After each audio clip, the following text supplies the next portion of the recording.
Guys, today we're talking about the box office today, and yet it's another very weak week at the box office. Mission Impossible had a weaker than expected opening weekend. It opened 10 million below expectations, but it still opened below above the 50 to 60 million, 5 day, these people were expecting. These people were expecting this movie to outright lose money. Okay. They're expected to be another Indiana Jones Dial of Destiny. Okay. Whereas this movie ain't no way making less money than Dial of Destiny. Okay, ain't no way. Tom Cruise's new Mission Impossible movie making less money than the worst Indiana Jones movie ever made. Okay, I'm not seeing Dial of Destiny, but literally everybody agrees that's the worst Indiana Jones movie ever made. It was unnecessary and pointless. Okay, yeah. But yeah, Mission Impossible Dead Reckoning Part 1 took the number one movie of the week, making $245 million globally. Okay. But we're talking about the real success story. Okay. Not Mission Impossible, which will probably have really good legs. Okay. Considering it's a Tom Cruise movie. Okay. I see it making $230 million to $250 million domestically. And it'll probably make around $300 to $4 million globally. Which means this movie will lose money, unfortunately. Since they spent so much money on this movie. Okay. Again, that's what the movie has average legs. Okay. The movie could very well make $300 million domestically because this is Tom Cruise. But again, this movie's doing really bad in China. Okay. But this movie's doing pretty well outside of China. But the problem with Mission Impossible is there's two movies coming out next week. Two big movies that are going to definitely hamper the movie's goals. And another movie we're going to talk about, The Sound of Freedom. Yes, The Sound of Freedom. It seems that the liberal media could not kill this movie. Soccer. This movie had a very good hold. Probably one of the best holds in box office history. I wonder if there were reasons internationally, considering how well this movie is doing domestically. But this movie is how movies used to do. Okay? How movies used to do. Okay? How used to do. Okay? Used to have good movies released. They have mediocre openings, but word of mouth would help them. That's how movies were in the 90s and 80s. People release good movies. Studios release good movies. It seems that indie studios are going to have to step up in terms of Hollywood, as now there's an actors strike as well. So, good to indie studios, they're going to have to pick up the slack that Hollywood is unable to do. And if they're able to make successes like The Sound of Freedom, then yes, I can definitely see indie studios doing much better in the future. Okay? Because Sound of Freedom is made by an indie studio called Angel Studios. If you never heard of them before, that's because they only made two movies, including The Sound of Freedom. Okay?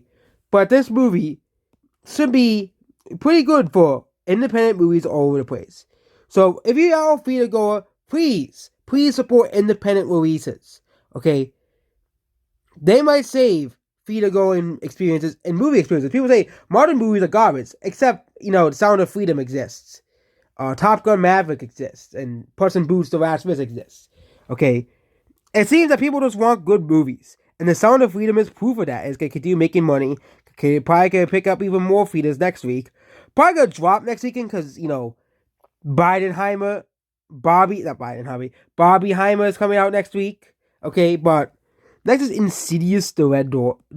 Again, this movie is Insidious: The Red Door, but this movie is gonna make money anyways. So yeah, overall, this movie is a box office success, which is very well for Hollywood nowadays. But yeah, next is Indiana Jones: The Dial of Destiny.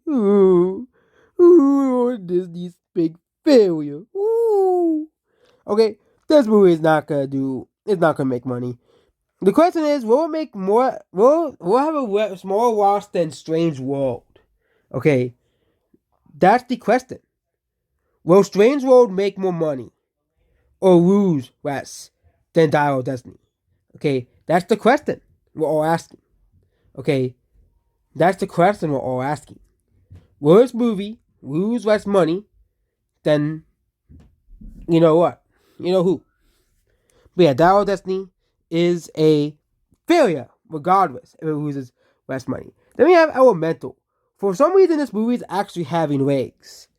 Yes, Elemental, of all movies, maybe Disney's buying their own tickets again. Okay? Because I highly doubt that people actually want to see this movie. Look at these awful character designs. Okay? Bean mouth.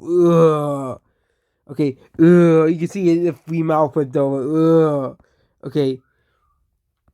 But if this movie actually turns around, this might be another, Puss in Boots, The Last List phenomenon, where a movie does so poorly, and then word of mouth, elevates it to it making money. But the problem is, Elemental needs to make $500 million. Okay? But this movie did better than everybody expected it to do this weekend. It did. Okay? And it's not just domestically, it's internationally. This movie is picking up steam in Korea, Mexico, and all these countries. Okay? It's picking up steam in every one of these countries. Okay? So, for once, Disney might have a box office success. But again, this would show a lesson to Pixar that they should actually market their movies. Elemental would have made money if they actually marketed their movies. Same thing with Ruby Gillman. But I still think the art style for both movies stunned off a lot of people because people don't like the Bean Mouth art style. I know a majority of people don't really give a shit about the Bean Mouth and stuff. That's more of the gay. Call us gatekeepers, but whatever. That is about Elemental. Next is Across the Spider-Verse, making $663 million. Barely missing out the $666 million, but, Spider-Man Across the Spider-Verse is slowing down domestically and internationally, so I will expect this movie to make much more money, domestically and internationally as well.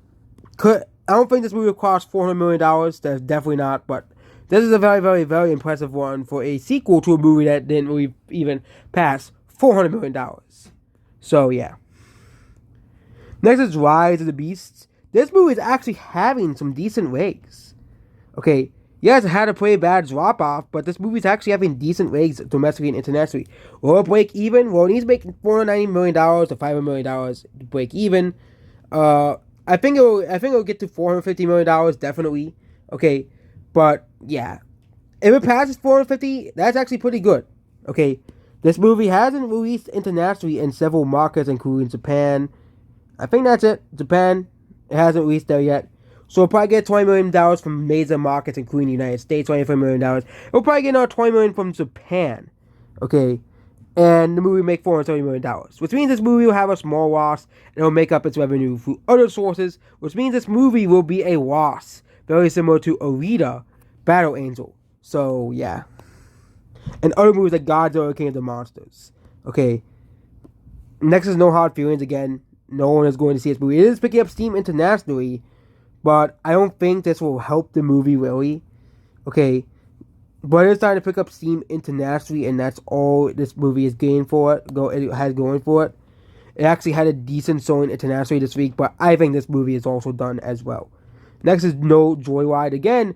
They didn't even release this internationally, so again, box office failure. No one went to go see it, and it's doing poorly internationally either way. Okay. Which means the sad thing, I don't know if these people are Chinese, but the sad Chinese people, they want to make another Crazy Rich Asians movie, and no one went to go see it. So, Crazy Rich Asians' spiritual successor flopped. Simple as that.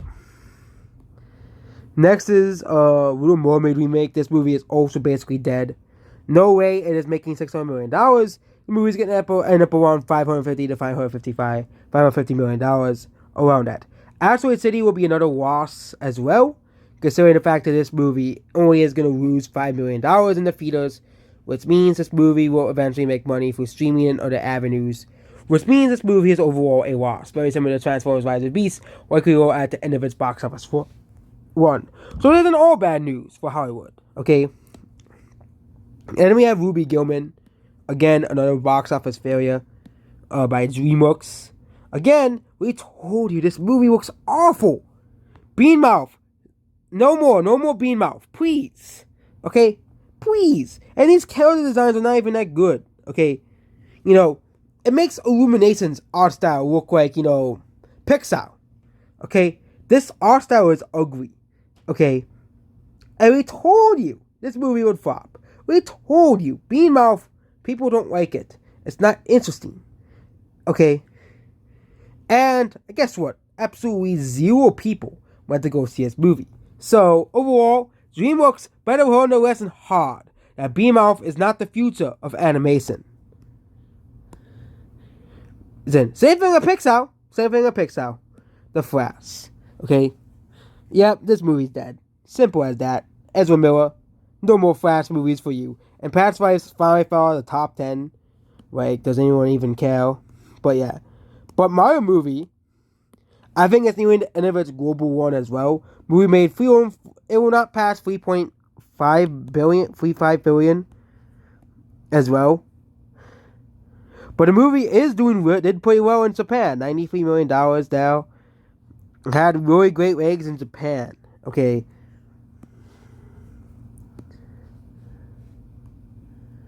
Okay.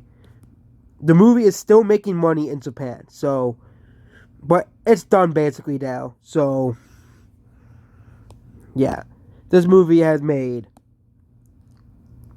They'll need to make another $3 million in Japan to pass that number. And I just don't think it will.